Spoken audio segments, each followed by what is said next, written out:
गौरी गणपतीचं सण 3 दिवसावरती आलं आहे आणि आम्ही आत्ता डेकोरेशनचं मनावर घेतलेलं आहे. वेलकम बॅक टू एपिसोड क्रमांक 1 ऑफ गणपती डेकोरेशन. तर यूट्यूबवरती खूप सारे डेकोरेशनचे व्हिडिओ बघून आम्ही काहीतरी फिक्स केलं आणि त्यासाठी आम्ही स्टेशनरीमध्ये गेलो. कलरफुल असे क्रिप पेपर्स घेतले आणि कार्डबोर्ड्स घेतले. तर आता घरी जाऊन त्याचं काम सुरू करायचं आहे. तर श्री गणेशा केलं आणि कामाला सुरुवात केली. म्हटलं की यावर्षीचं डेकोरेशन नक्की सक्सेस होऊ दे रे देवबाप्पा. मोजमाप घेतलं आणि बसलो कटआउट्स करायला. तर आधी आम्हाला मधीतलं सर्कल बनवायचं होतं आणि त्यानंतर आम्ही पूर्ण बाकीचं जे फ्लावर्सच्या पाकळ्या होत्या त्या बनवणार होतो. तर मस्ती मजाक बाजूला ठेवून आम्ही सिरियस मोडमध्ये स्टार्ट केलेलं होतं काम, कारण आम्हाला हे एका रात्रीत कंप्लीट करायचं होतं. कारण दुसऱ्या दिवशी आम्हाला हे पूर्ण सेटअप करायचं आहे जिथे गणपती बसणार आहे तिथे.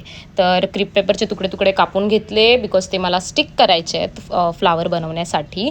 तर तुम्हाला मी नेक्स्ट पार्टमध्ये नक्की दाखवेल की पुढे आम्ही काय केलं. Thank you for watching.